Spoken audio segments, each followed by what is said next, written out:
et à tous, bienvenue dans cette nouvelle vidéo. Aujourd'hui nous allons voir ensemble l'oracle des miroirs. Oui, donc j'ai voulu vous présenter ce jeu aujourd'hui, déjà parce que ça a été un coup de cœur, c'était un coup de cœur pour moi, on n'en parle pas suffisamment mais c'est un jeu qui est vraiment, à mon sens en tout cas, très démonstratif et qui peut être vraiment à la fois pour usage divinatoire et à la fois pour usage psychanalytique. C'est vraiment un jeu, moi c'est un des jeux que j'utilise le plus. Bon, mon jeu de prédilection reste le Tarot de Marseille, ça c'est une certitude, mais c'est vrai que pour compléter, puis même parfois pour quelques consultations, il m'arrive fréquemment de prendre en tout cas cet oracle-là, qui vous allez voir est vraiment très riche en signification et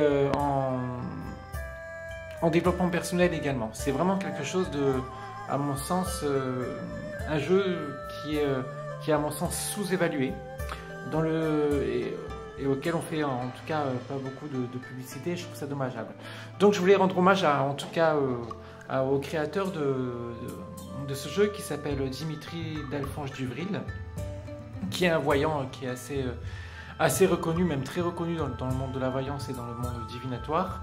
Et puis également la personne qui l'a aidé en tout cas à dessiner, en tout cas qui a dessiné les cartes pour lui, et qui s'appelle Aurore Schmidt.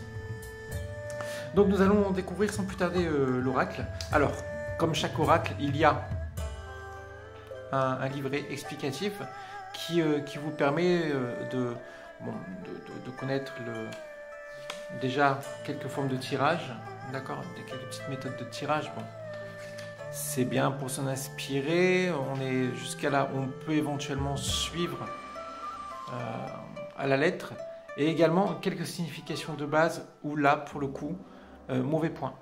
Là, mauvais point. Pour moi, c'est le gros bordel. Pardonnez-moi de parler comme ça, mais c'est le cas. C'est le cas. Regardez, j'ai été obligé de souligner avec un surligneur chaque carte, chaque nom de chaque carte, et heureusement qu'il y avait les numéros quelque part, parce que sinon ça allait être très compliqué. Alors là en fait, voilà, ça c'est la première erreur. Donc là, c'est le bordel. Mais on arrive quand même malgré tout à se repérer grâce au numéro en face de chaque dénomination de carte. Parce que quand on va analyser tout à l'heure les cartes, vous allez vous apercevoir que là, pour le coup, il n'y a aucun numéro. Donc là, pour trouver une carte sans numéro, c'est pas souvent évident. Donc, c'est une des premières, à mon avis, un des premiers inconvénients que je trouve à ce jeu. Il y en a un deuxième qu'on verra plus tard. Mais voilà, pour moi, un gros inconvénient, en tout cas, sur ce livret-là, bien que, encore une fois, comme je les répète maintes et maintes fois, bon, un livret vous sert de toute façon de... oui, vous sert d'avoir les significations de base, mais après les vraies significations de chaque carte, c'est vous qui vous les faites, c'est personne d'autre si vous voulez. Donc oui, c'est bien pour la base. Après, disons que les vraies significations, c'est vous, avec votre feuille de papier, à tête reposée, qui, carte après carte, écrivez tout ce que vous ressentez par rapport en tout cas à chaque carte de l'oracle. On va parler également du boîtier. Alors le boîtier, oui, je ne vous l'ai pas présenté, je vous le présente là comme ça un peu vite fait, mais il a énormément souffert. Je vous dis, hein, c'est un support que j'utilise beaucoup, et il a quand même pas mal morflé. Hein. On voit que bon, mais bon, malgré tout, on va dire qu'il tient encore la route. Allez, on va au plus important. Alors regardez-moi ces cartes. Hop là. Donc l'intérêt dans ce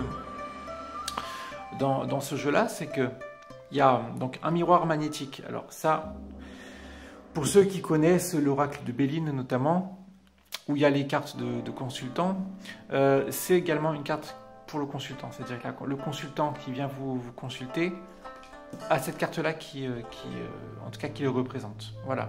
Mais également, ça fait office pour les radiesthésistes de support. Voilà. Quand il y a, je ne sais pas, par exemple, quelqu'un, un patient, un consultant, une consultante qui envoie un témoin, un cheveu ou quelque chose comme ça, le radiesthésiste peut, à ce moment-là, mettre le témoin au centre pour pour s'imprégner de l'énergie, en tout cas de la consultante qui doit être magnétisée, et à ce moment-là pourra effectuer son travail correctement. Donc ça peut faire office de pas mal d'usages. Donc miroir magnétique, et là regardez-moi, là on est vraiment dans quelque chose de très, à mon sens, au niveau des dessins. Alors je ne sais pas avec la lumière si vous voyez bien, mais on est vraiment dans du haut niveau pour moi. Les dessins sont juste magnifiques. Et en plus, démonstratif, je veux dire, les cartouches, donc les noms de chaque carte sont pour moi très clairs. Vraiment, on est dans quelque chose de super positif.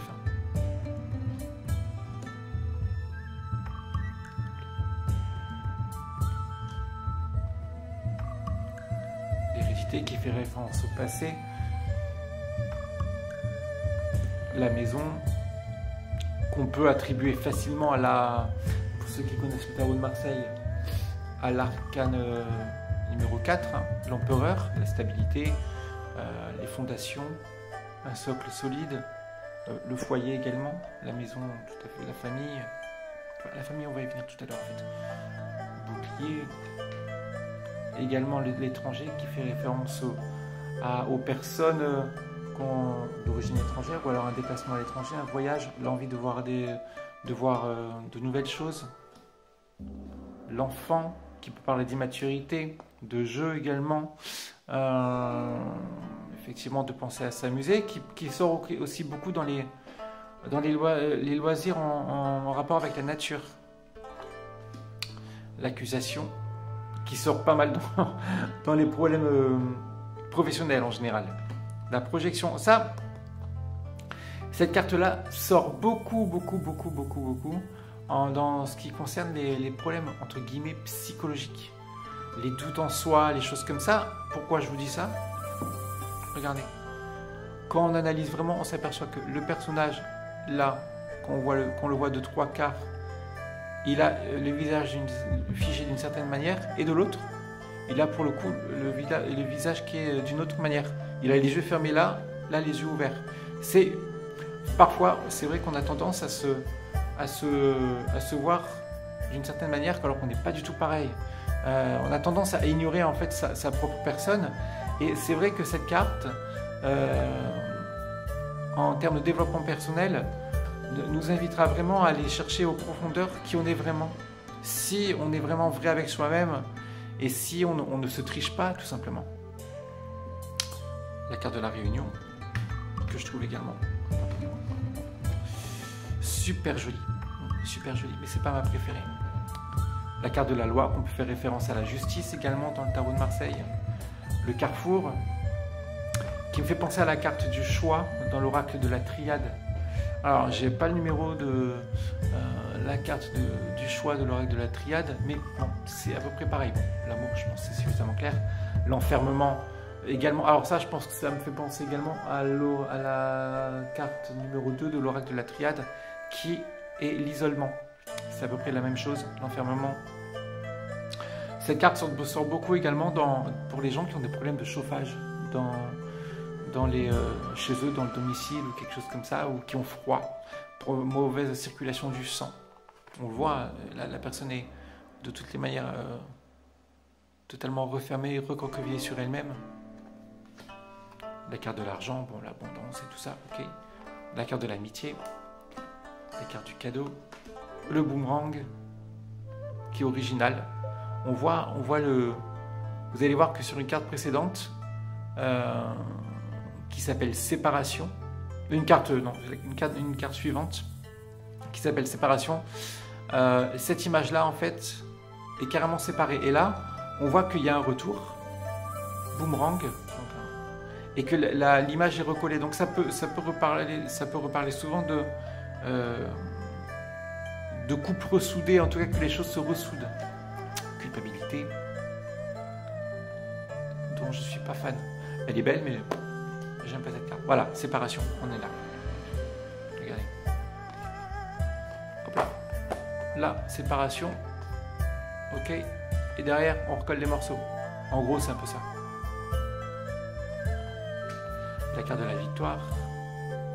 Ça, c'est assez clair, hein. La carte du contrat, les signatures de contrat pour le travail, de conciliation également. Les discussions. La dernière fois, il y a justement une petite anecdote à ce sujet-là. Une consultante qui me consulte pour un projet professionnel. Elle me dit, voilà, je voudrais savoir dans quoi je devrais m'orienter. J'ai plusieurs idées, mais je vous dis rien. Et c'est à vous